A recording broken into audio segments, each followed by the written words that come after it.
सदा सुखी रहें। अच्छा, सुखी होना और सदा सुखी होना दोनों में अंतर है।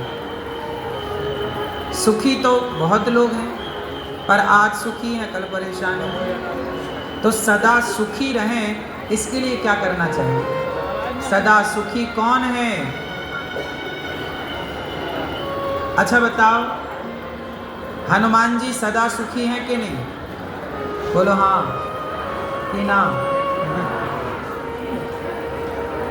जो भगवान की शरण में आ गया, जो भगवान के भक्तों की शरण में आ गया, वो सदा के लिए सुखी हो जाता है। तो सदा सुखी होना है तो भागवत सुनिए, सदा सुखी होना है तो कथा सुनिए। जैसे हमारी मैया श्रीमती पुष्पा देवी, कहाँ हमारी मैया? ये मैया पुष्पा मैया, ठीक है मैया। हमारी मैया आप कथा सुनने के लिए अहमदाबाद गुजरात से आई हैं। दलानिया परिवार की ओर से यह आयोजन है। हमारी मैया श्रीमती पुष्पा मैया के पुण्य से आप सब लोगों को कथा श्रवण करने का अवसर मिल रहा है।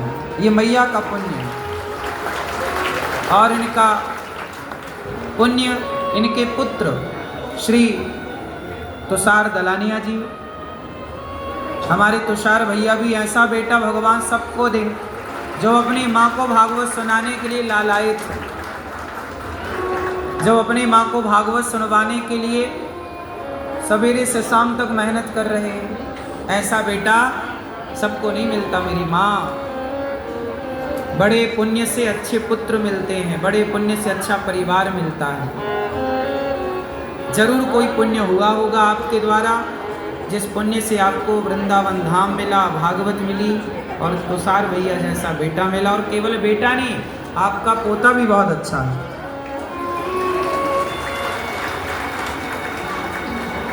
पुत्र वधू आपकी श्रीमती कंचन दलानिया जी, आप भी बहुत अच्छी बहू बनकर अपनी सास की खूब सेवा कर रही हैं। एक अच्छी बहू होना भी आज के युग में बड़ा कठिन है। क्यों? अच्छी बहू नहीं मिल रही है बाजार में। सही। अब देखो, अब तो ड्रम में पैक करने वाली मिल रही है बाजार में। नहीं तो अब आप सब अच्छे हैं, ये भगवान की बड़ी कृपा है। आज के युग में अच्छा बेटा, चलो अच्छा बेटा तो फिर भी मिल जाए, पर अच्छी बहू, ये सब बड़े भाग्य से मिलते हैं। अच्छा पुण्य हो व्यक्ति का तो उस पुण्य से अच्छा परिवार मिलता है। यदि आप कहते हैं ना कि गुरुजी हम पर भगवान की कृपा है, हमें कैसे पता चले? तुम्हारा बेटा आज्ञाकारी है ना माँ, आपका बेटा आज्ञाकारी है, इसका मतलब भगवान की आप पर बहुत बड़ी कृपा, यही कृपा है। आपकी पत्नी आज्ञाकारी है, आपकी पत्नी बहुत अच्छी है, आपकी पत्नी पतिव्रता है, चरित्रवान है, समझ लो कि यही भगवान की बहुत बड़ी कृपा है, यही कृपा है। कृपा का मतलब क्या है? कृपा का मतलब ये नहीं कि हमारे पास बहुत पैसा हो तो ही हम माने कि कृपा है। पैसा बहुत हो पर परिवार सुखी ना हो तो कृपा का मतलब है परिवार का अनुकूल होना। परिवार अच्छा है तो भगवान की बड़ी कृपा, और हमारे दलानिया परिवार पर भगवान की विशेष कृपा है, और ये कृपा ऐसी बनी रहे भगवान की, यही भगवान से मंगल कामना है। तो श्रीमती कंचन दलानिया जी, आप बहुत अच्छी बहू बनकर, बहुत अच्छी पत्नी बनकर, बहुत अच्छी माँ बनकर, आप तीनों फर्ज, एक स्त्री के पास कितनी जिम्मेदारियाँ, उसे एक अच्छी माँ बनना होता है, उसे एक अच्छी पत्नी बनना होता है, उसे एक अच्छी बहू बनना होता है, उसे एक अच्छी बेटी बनना होता है। जो देखो, हम जब 10वीं क्लास पढ़ते हैं ना तो हमारे सब्जेक्ट होते हैं 6। आपके यहाँ कितने होते हैं पता नहीं, हमारे में 6 विषय होते हैं। 6 विषयों में हमें कम से कम 33 नंबर लाने होते हैं, 33। क्यों? क्योंकि एक में भी कम आ गए तो हम फेल हो जाएंगे, या सप्लीमेंट्री की बात आ जाएगी। एक मैं गणित में 100 के 100 नंबर ले आऊँ, मैं विज्ञान में 100 के 100 नंबर ले आऊँ, अन्य विषयों में 0 लाऊँ, तो क्या मैं पास हो जाऊंगा? नहीं, सारे विषयों को मुझे देखकर चलना है। उसी प्रकार गृहस्थों के बहुत सारे विषय होते हैं।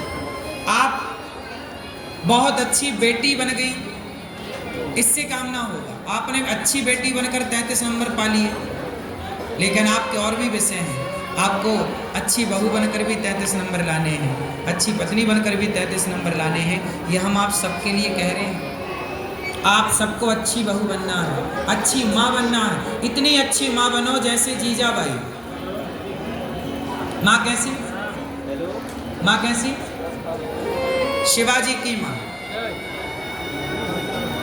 बचपन में कहानियों में ही, छोटी छोटी बातों में ही माँ ने बच्चे को इतना ओज तेज से भर दिया कि वो छत्रपति शिवाजी कहलाए। बचपन की छोटी छोटी कहानियाँ, छोटी छोटी पॉजिटिविटी। जब बच्चे आपके साथ बैठे तो बच्चों के साथ क्या बात करनी चाहिए, ये बच्चों के द्वारा बच्चों के साथ आज की गई बातें बच्चों को सदा याद रहेंगी कि हमारी माँ हमसे ऐसी बातें करती थी, हमारे पिता हमसे ऐसी बातें करते थे, हमारे साथ बैठ के ये बातें होती थी। उन बातों से हमने बहुत कुछ सीखा, हाँ या ना?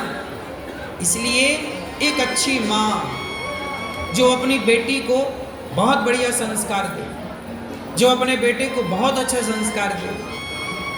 आज समाज में समस्याएं कहाँ खड़ी हो गई कि हमने अपनी अपनी जिम्मेदारियां छोड़ दी,